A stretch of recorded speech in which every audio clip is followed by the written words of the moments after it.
नमस्कार, किसान समाचार में आपका स्वागत है। मैं हूं साइमा खान। सबसे पहले नजर हेडलाइंस पर। 26 जनवरी को कर्तव्य पथ पर दिखेगी विकसित भारत की तस्वीर। पूरे भारत से आमंत्रित 13,000 विशेष अतिथियों में 1500 से अधिक किसान और 250 लाभार्थी प्राथमिक कृषि ऋण समितियों के अध्यक्ष और उनके परिजन शामिल।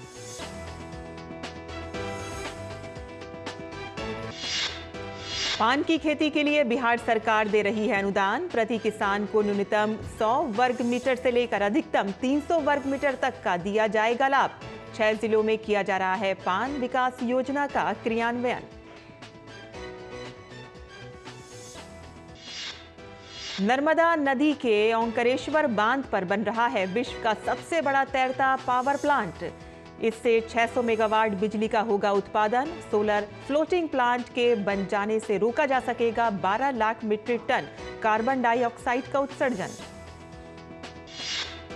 और देश के कई राज्यों में सर्दी का सितम जारी। मौसम विभाग ने कहा कि उत्तर भारत में अभी ठंड से राहत मिलने की कोई नहीं संभावना। हरियाणा, पंजाब, राजस्थान और दिल्ली में बना रहेगी शीतलहर की स्थिति।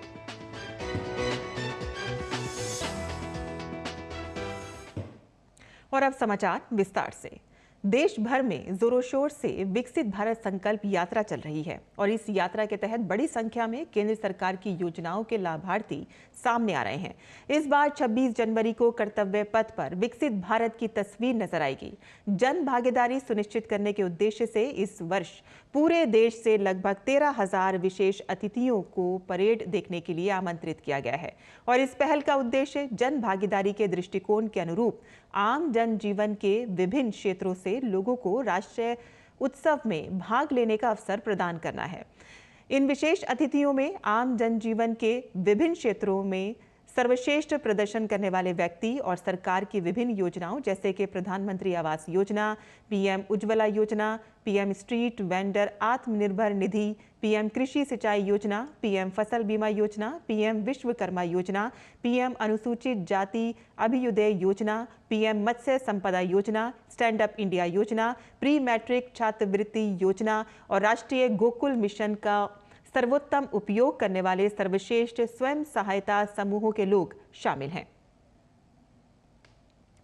देश भर के 24 राज्यों और 2 केंद्र शासित प्रदेशों के लगभग 250 लाभार्थी प्राथमिक कृषि ऋण समितियों के अध्यक्ष और उनके परिजन भी भारत सरकार के विशेष अतिथि के रूप में इस बार कर्तव्य पथ पर गणतंत्र दिवस परेड 2024 के साक्षी बनेंगे।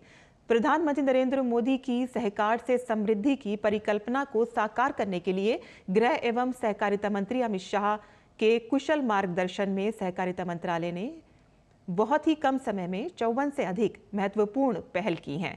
पैक्स का कंप्यूटरीकरण इसमें से एक प्रमुख पहल है और जिसके तहत 2,516 करोड़ रुपए के कुल वित्तीय परिव्यय के साथ 63,000 पैक्स को कंप्यूटरीकृत किया जा रहा है और अब तक 28 राज्यों, केंद्र शासित प्रदेश के 12,000 से अधिक पैक्स को कंप्यूटरीकृत किया जा चुका है और वह राष्ट्रीय कृषि और ग्रामीण विकास बैंक द्वारा विकसित ERP सॉफ्टवेयर पर ऑन बोर्ड किए जा चुके हैं। गणतंत्र दिवस परेड देखने के बाद शाम को ये लोग भारत पर्व में शामिल होंगे। ये आयोजन सहभागी पैक्स को सहकार से समृद्धि की परिकल्पना को साकार करने की दिशा में एक नए जोश के साथ काम करने के लिए प्रेरित करेगा। और उत्तर प्रदेश के सुल्तानपुर में विकसित भारत संकल्प यात्रा का आयोजन किया गया। सरकारी विभागों की ओर से स्टॉल लगाकर वंचितों को योजनाओं से जोड़ने का प्रयास किया गया। इस मौके पर सांसद मेनका गांधी ने बताया कि सुल्तानपुर जिले के 926 गांवों का भ्रमण कर 6,85,000 से अधिक लोगों को लाभान्वित करने का सफल प्रयास किया गया है। सरकार की जन कल्याणकारी योजनाओं की वजह से विकसित भारत का सपना साकार हो रहा है। सुल्तानपुर के कादीपुर और बिरसिंहपुर में विकसित भारत संकल्प यात्रा का आयोजन किया गया। इस मौके पर सरकारी योजनाओं के बारे में विस्तार से जानकारी दी गई। कार्यक्रम के दौरान सांसद मेनका गांधी ने कहा कि इस यात्रा का सबसे बड़ा असर ऐसे नागरिकों पर पड़ा है जिन्हें केंद्र या राज्य सरकार की किसी भी योजना का लाभ नहीं मिला था। जो रह गए थे, जो वंचित रहे अभी तक ये जो लाभार्थी से, उन सब का पूरा हो जाए। और बहुत ही अच्छा रहा है। जिला विकास अधिकारी के मुताबिक विकसित भारत संकल्प यात्रा के माध्यम से सबसे बड़ा लाभ आयुष्मान भारत योजना के तहत हुआ है। जिले के 427 गांवों में आयुष्मान कार्ड 100% बनाए गए हैं। पेंशन्स के लाभार्थी में लगभग 100% उपलब्धि हासिल कर ली गई है। इसी प्रकार से उज्ज्वला गैस कनेक्शंस जिनके छूटे थे उनको भी हम लोगों ने सैचुरेट करा दिया, और राशन कार्ड, विभिन्न प्रकार के जो भी महत्वपूर्ण कार्यक्रम हैं, जो भी महत्वपूर्ण स्कीम्स हैं, उसमें लगभग हम लोग 100% सैचुरेशन की ओर हम लोग बढ़ रहे हैं। वहीं योजनाओं के लाभार्थियों ने मेरी कहानी मेरी जुबानी पहल के तहत अपने जीवन में आए बदलाव के बारे में बताया। समूह सखी का काम करते हैं, जो कि हम 10-12 समूह देखते हैं, जिसमें हमें 5 समूह का CCL हो गया है और सब में RF CIF का डिमांड हो गया है। हम घर खर्चा चला लेते हैं इसमें, और अपने हम इस काम से बहुत ज़्यादा ही संपन्न हैं, जिसमें हम और दीदियों का सहयोग लेना चाहेंगे कि इसमें आगे बढ़ें और हम सबका साथ दें। मैं सम्मानित 2000 रुपया जब से मिल रहा है, बरोबर मिलता है। इसका मैं खेती बाड़ी में पूरा इस्तेमाल करता हूँ। इसके लिए प्रधानमंत्री नरेंद्र मोदी जी का धन्यवाद। हम समूह से जुड़ के वो झाड़ू चप्पल का बिजनेस कर रहे हैं। इससे हमारा इनकम, जैसे एक चप्पल के पीछे 60 से 70 रुपए खर्च आता है, वो दुकान पे सेलिंग करते हैं 100 रुपए कम से कम, उसके बचत 30 से 35 रुपए हर चप्पल के पीछे बचता है। हम समूह से जुड़कर उसके बाद में BC सखी के पद पर काम कर रहे हैं। इससे हमें मतलब जितना ट्रांजैक्शन कर लेते हैं, महीने का इनकम हमारा 4,045 रुपये बनता है मंथली। उसके बाद में पहले जैसे इस समय हमें बहुत सहयोग मिला है समूह के माध्यम से। कई बार जागरूकता की कमी तो कई बार दूसरी वजहों से कुछ लोग सरकारी योजनाओं के लाभ से वंचित रह जाते हैं। ऐसे लोगों तक पहुंचने के लिए मोदी की गारंटी की गाड़ी गांव-गांव जा रही है। इस दौरान लाभ पाने से वंचित लोगों का रजिस्ट्रेशन कराकर उन्हें मौके पर ही लाभ भी दिया जा रहा है। Bureau report, DD news. और विकसित भारत संकल्प यात्रा आम जन की जिंदगी को आसान बना रही है। गरीब और जरूरतमंद लोगों को केंद्र सरकार की योजनाओं का लाभ एक ही छत के नीचे मिल पा रहा है। वहीं महिलाओं में प्रधानमंत्री उज्ज्वला योजना को लेकर अधिक उत्साह नजर आ रहा है। देखिए राजस्थान के बारां से ये रिपोर्ट।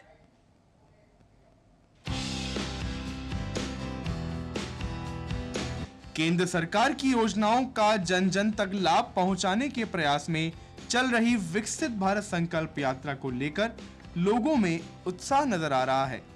इस कड़ी में बारां शहर में शिविर का आयोजन हुआ। शिविर में बड़ी संख्या में महिलाओं और पुरुषों ने आकर केंद्र सरकार की गारंटी का लाभ उठाया। शिविर में आयुष्मान भारत, प्रधानमंत्री आवास योजना, प्रधानमंत्री उज्ज्वला योजना सहित केंद्र सरकार की 17 योजनाओं की जानकारी लोगों को दी गई। वहीं पात्र नागरिकों ने योजनाओं के लाभ के लिए पंजीयन भी करवाया। मेरे को 10,000 रुपये लोन प्रधानमंत्री योजना से मिले हैं। उससे मैं पानी पतासी का काम करता हूँ और 10,000 रुपये मैंने चुका दिए हैं। मैं चाय का छोटा मोटा व्यापार करता हूँ, छोटी मोटी दुकान लगाता हूँ। मैंने 10,000 का लोन लिया था, वो मैंने चुका भी दिया। मुझे प्रधानमंत्री स्वनिधि योजना के अंतर्गत नगर परिषद ने बताया, मैंने फॉर्म भी भरा, उसमें मुझे 10,000 रुपये का लोन मिला है।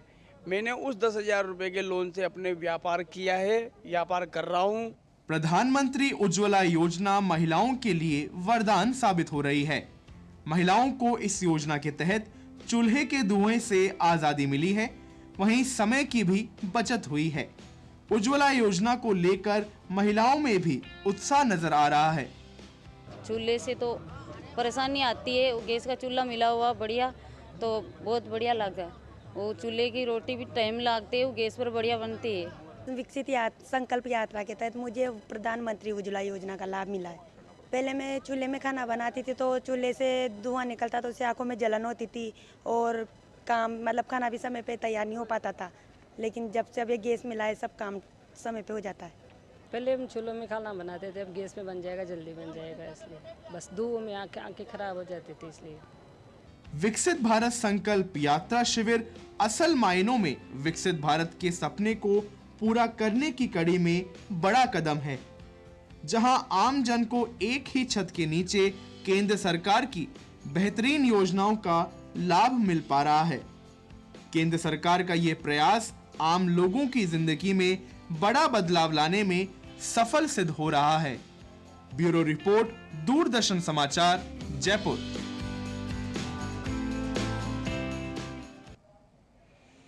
और मिजोरम में विकसित भारत संकल्प यात्रा जारी है। आइजोल के लुंगलई जिले के सरेटे गांव में आयोजित हुई इस यात्रा में बड़ी संख्या में लोगों ने हिस्सा लिया।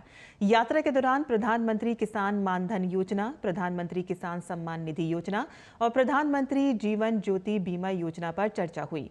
लाभार्थियों ने पेंशन योजना और प्रधानमंत्री सुरक्षा बीमा योजना से जुड़े अपने अनुभव साझा किए और इसके अलावा आयुष्मान भारत योजना, पीएम जन आरोग्य योजना और प्रधानमंत्री मातृ वंदना योजना जैसी योजनाओं में ग्रामीणों का पंजीकरण करवाया गया।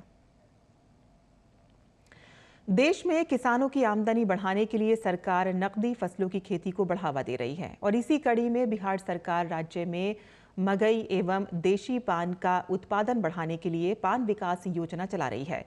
योजना के तहत किसानों को पान की खेती के लिए प्रोत्साहित करने हेतु भारी अनुदान भी दे रही है और इसके लिए उद्यानिकी निदेशालय बिहार द्वारा राज्य के चयनित जिलों के किसानों से आवेदन मांगे गए हैं। किसान 31 जनवरी 2024 तक उद्यानिकी विभाग के पोर्टल horticulture.bihar.gov.in पर ऑनलाइन आवेदन कर सकते हैं। बता दें कि प्राप्त आवेदनों में से किसानों का चयन लॉटरी के माध्यम से किया जाएगा। इस योजना के अंतर्गत प्रति किसान को न्यूनतम 100 वर्ग मीटर से लेकर अधिकतम 300 वर्ग मीटर तक का लाभ दिया जाएगा, जिसके अनुसार प्रत्येक लाभार्थी किसान को लागत का 50% अनुदान दिया जाएगा। इस योजना के अंतर्गत परिवार के किसी एक सदस्य को योजना का लाभ देय होगा। उद्यान निदेशालय बिहार द्वारा 300 वर्ग मीटर क्षेत्र के लिए पान उत्पादन की इकाई लागत 70,500 रुपए आंकी गई है, जिस पर लाभार्थी किसान को 35,250 रुपए का अनुदान दिया जाएगा। तो वहीं 100 वर्ग मीटर क्षेत्र के लिए किसानों को अधिकतम 11,750 रुपए का अनुदान शासन की ओर से दिया जाएगा। सरकार द्वारा पान विकास योजना का क्रियान्वयन 6 जिलों में किया जा रहा है, जिसमें नालंदा, नवादा, गया, औरंगाबाद, शेखपुरा एवं वैशाली जिले शामिल हैं। योजना के तहत किसानों को मगई एवं देशी दोनों प्रकार के पान उत्पादन के लिए अनुदान दिया जाएगा। नर्मदा मध्य प्रदेश की जीवन रेखा। इस नर्मदा नदी पर वैसे तो कई बांध बने हैं, लेकिन खास है ओंकारेश्वर बांध। ओंकारेश्वर बांध के रिजर्वायर क्षेत्र यानी कि जलाशय पर बन रहा है विश्व का सबसे बड़ा तैरता पावर प्लांट, जो 600 मेगावाट बिजली का उत्पादन करेगा। इस सोलर फ्लोटिंग प्लांट के बन जाने से 12 lakh metric ton carbon dioxide के उत्सर्जन को रोका जा सकेगा। जानकारी के मुताबिक फरवरी के महीने में प्रधानमंत्री इसे राष्ट्र को समर्पित कर सकते हैं। देखिए हमारी ये रिपोर्ट।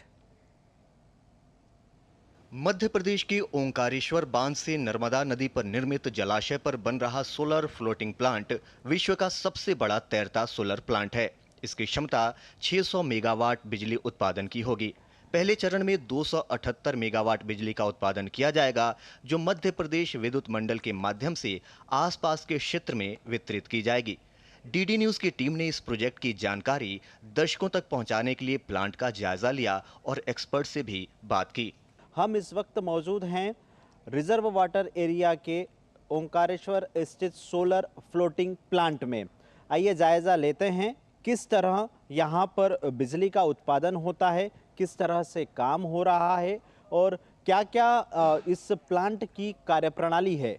600 मेगावाट का सोलर पावर प्लांट इस्टेब्लिश हो रहा है, जिसमें कि फर्स्ट फेज़ और सेकंड फेज़ में काम हो रहा है। अभी जो हो रहा है वो 300 मेगावाट फर्स्ट फेज़ का हम इसमें एग्जीक्यूशन प्लान कर रहे हैं। अच्छा, अभी भी हम इसको क्लाइमेट चेंज और एनवायरनमेंट के यदि पॉइंट ऑफ व्यू से हम बात करते हैं तो यही प्लांट लगाने के लिए 1400 टू 1800 एकर्स का रिक्वायरमेंट होता है लैंड का। यदि यह रिजर्वायर जो है वो आइडियल है और कंट्रोल्ड है। इसके पीछे भी एक और डैम है जो कि पूरा जो वाटर लेवल है वो हम कंट्रोल रखते हैं इससे। इसका निर्माण 2 फेज में होना है। पहले फेज का काम यहाँ पर चल रहा है, जहाँ पर कुल 3 साइट्स पर काम चल रहा है। इसमें ग्राउंड वर्क का करीब 90% काम पूरा हो चुका है। अब देख रहे हैं सभी ये AC DC कन्वर्टर, इन्वर्टर है, ट्रांसफार्मर है, HT इक्विपमेंट है। इसको इसमें माउंट करके इसको हमने वाटर बॉडी में पुश कर देंगे।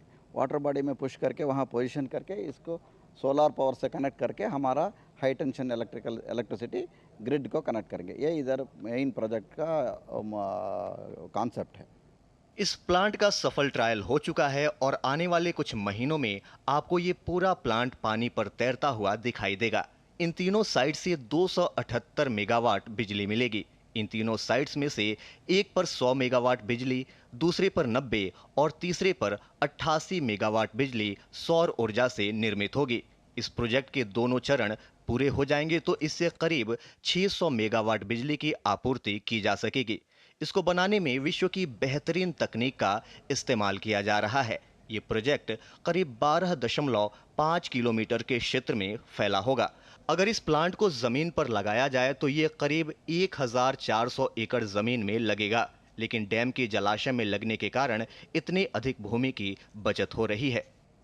इस प्लांट से बनने वाली बिजली पास के ही गांव सक्तापुर के पावर ग्रिड स्टेशन तक पहुंचेगी, जहां से इसे 33 केवी के प्लांट पर डिस्ट्रीब्यूशन के लिए पहुंचाई जाएगी। बहरहाल फ्लोटिंग सोलर प्लांट के लिए सबसे बड़ी चुनौती ये होती है कि बदलते मौसम के साथ वाटर लेवल बहुत ज़्यादा या कम ना हो। सरकार की मंशा है कि आगामी वर्षों में इसे पर्यटक स्थल के रूप में भी विकसित करें। ओंकारेश्वर जलाशय सोलर प्लांट से आशीष मंगल, सोनी की रिपोर्ट, डीडी न्यूज़। और तमिलनाडु की राजधानी चेन्नई में राज्य पर्यावरण विभाग ने महासागर सफाई जागरूकता अभियान यानी कि ओशन क्लीनिंग अवेयरनेस कैंपेन की शुरुआत की है, जिससे पानी में मौजूद प्लास्टिक के कचरे को बाहर निकाला जा सके। इस अभियान में 3 स्थानीय बच्चों ने बढ़ चढ़कर भाग लिया। उन्होंने नालंकरई से लेकर मरीना तक पानी की सफाई की। इस बेहतरीन अभियान का theme swim for ocean, swim to save ocean है। और आगे बढ़ते हैं, जहां देश के कई राज्यों में सर्दी का सितम जारी है। मौसम विभाग ने कहा है कि उत्तर भारत में अभी ठंड से राहत मिलने की कोई संभावना नहीं है। हरियाणा, पंजाब, राजस्थान और दिल्ली में शीतलहर की स्थिति बनी रहेगी और घने कोहरे के कारण हवाई और रेल यातायात पर भी काफ़ी प्रभाव पड़ा है। और किसान समाचार में अब बात करते हैं मौसमी खेती की। किसान इस मौसम में कैसे रखें अपनी खेती का ख्याल, आइए देखते हैं।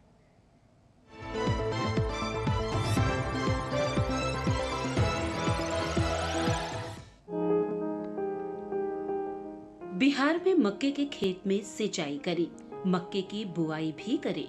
मक्के के खेत में जरूरी उर्वरक का प्रयोग कर लें। किसान गेहूं की बुआई कर सकते हैं। गेहूं के खेत में जरूरी उर्वरक का इस्तेमाल करें। साथ ही काबुली चने की बुआई करते रहें। यहां आलू के खेत में निराई कर लें। आलू के खेत में जरूरी उर्वरक डालें। बिहार में प्याज की बुआई करने का समय उपयुक्त है। इसके अलावा लाल मिर्च के खेत में निराई कर लें।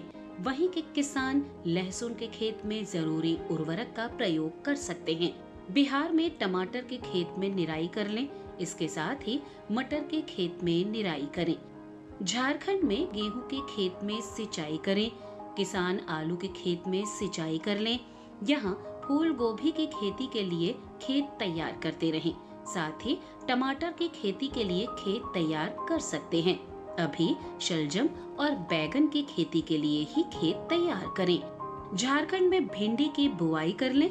इस समय काबुली चने में कीट लगने की संभावना बनी हुई है। ऐसे में काबुली चने में कीटों से बचाव के लिए कीटनाशक का छिड़काव करें। किसान प्याज में कीटों से बचाव के लिए कृषि विशेषज्ञों की सलाह से कीटनाशक छिड़कें। वहाँ खीरे की खेती के लिए खेत तैयार कर लें। झारखंड में किसान कद्दू की खेती के लिए खेत तैयार कर सकते हैं।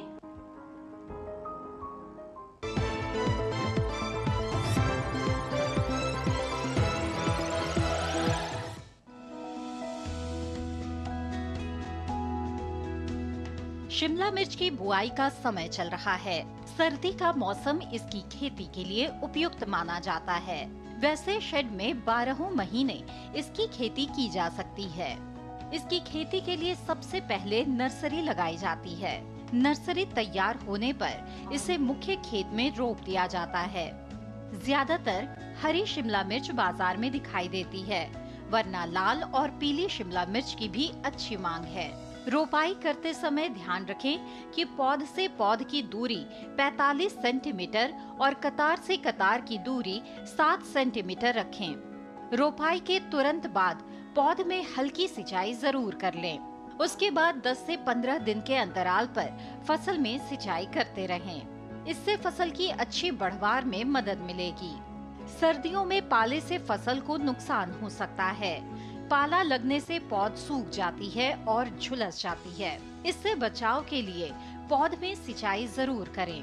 पाला पड़ने पर पौधे में मौजूद पानी जम जाता है और सिंचाई करने से ऐसी स्थिति से बचा जा सकता है। इसके अलावा पाले से फसल को बचाने के लिए 2 ग्राम सल्फर को 1 लीटर पानी में मिलाकर छिड़काव करें। सल्फर के छिड़काव से पौधों में गर्मी बनी रहेगी। इसके अलावा शिमला मिर्च की फसल में सफेद मक्खी के हमले का खतरा रहता है। इससे बचाव के लिए दवा का छिड़काव विशेषज्ञ की सलाह से ही करें। इसके अलावा सफेद मक्खी से बचाव के लिए नेट हाउस में शिमला मिर्च की रोपाई करना बेहतर रहता है।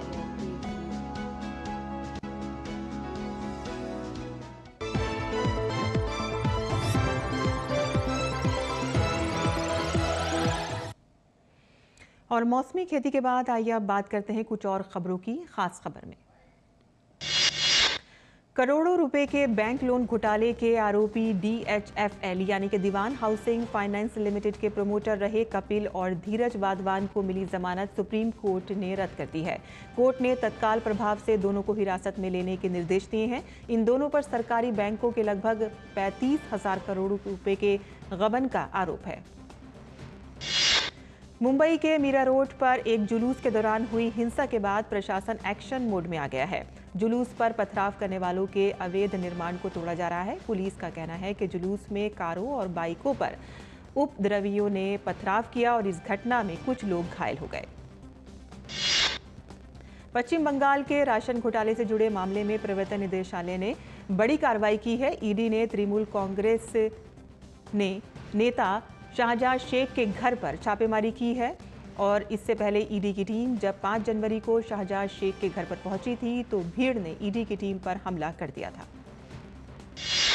केंद्रीय जांच ब्यूरो ने रिश्वतखोरी के मामले में बड़ी कार्रवाई की है। सीबीआई ने घूसखोरी के आरोप में उत्तर पूर्व सीमांत रेलवे के तत्कालीन उप मुख्य अभियंता और एक निजी कंपनी सहित 8 आरोपियों के खिलाफ मामला दर्ज किया है। असम पुलिस ने कांग्रेस के पूर्व अध्यक्ष राहुल गांधी और पार्टी के अन्य नेताओं के खिलाफ हिंसा में शामिल होने के आरोप में एफआईआर दर्ज की है। असम के मुख्यमंत्री हेमंत बिस्व शर्मा ने ये जानकारी दी। अयोध्या धाम में रामलला के दर्शन करने के लिए भक्तों का तांता लगा हुआ है। अयोध्या रेंज के आईजी प्रवीण कुमार ने बुजुर्गों और दिव्यांग लोगों से अपील की है कि वे कुछ दिन बाद अपनी यात्रा का कार्यक्रम बनाएं। उत्तर प्रदेश के प्रयागराज में सालाना मनाया जाने वाला धार्मिक माघ मेला गुरुवार से शुरू होगा। दूर दूर से आए श्रद्धालु कल्पवास के लिए बड़ी संख्या में संगम पहुंचेंगे। माघ मेले की तैयारियां पूरे जोरों शोर से जारी हैं। हरियाणा के करनाल में नारकोटिक्स कंट्रोल ब्यूरो की टीम ने 2 तस्कर को गिरफ्तार किया है और उनके पास से बड़ी मात्रा में नशीली दवाएं बरामद हुई हैं। नामीबिया से लाई गई मादा चीता ज्वाला ने 4 शावकों को जन्म दिया है। पर्यावरण, वन और जलवायु परिवर्तन मंत्री भूपेंद्र यादव ने इस पर खुशी जताई है। उन्होंने देश भर के सभी वन्यजीव कर्मियों और वन्यजीव प्रेमियों को बधाई दी। भारतीय रेल ने दिसंबर 2023 में पिछले साल के समान महीने की तुलना में ज्यादा माल ढुलाई की है और साथ ही महामारी के बाद एक महीने को छोड़कर इस महीने में सर्वाधिक कमाई की है।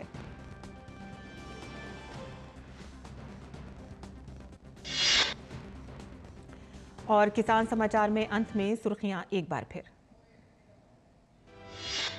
26 जनवरी को कर्तव्य पथ पर दिखेगी विकसित भारत की तस्वीर। पूरे भारत में आमंत्रित 13,000 विशेष अतिथियों में 1500 से अधिक किसान और 250 लाभार्थी प्राथमिक कृषि ऋण समितियों के अध्यक्ष और उनके परिजन शामिल।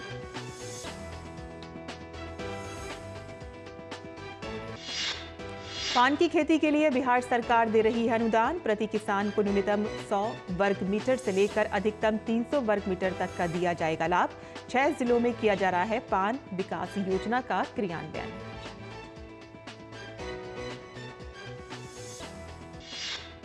नर्मदा नदी के ओंकारेश्वर बांध पर बन रहा है विश्व का सबसे बड़ा तैरता पावर प्लांट और इससे 600 मेगावाट बिजली का होगा उत्पादन। सोलर फ्लोटिंग प्लांट के बन जाने से रोका जा सकेगा 12 lakh metric ton carbon dioxide का उत्सर्जन। और देश के कई राज्यों में सर्दी का सितम जारी। मौसम विभाग ने कहा कि उत्तर भारत में अभी ठंड से राहत मिलने की कोई नहीं है संभावना। हरियाणा, पंजाब, राजस्थान और दिल्ली में बनी रहेगी शीतलहर की स्थिति। और किसान समाचार में बस इतना ही। अनुमति दें, नमस्कार।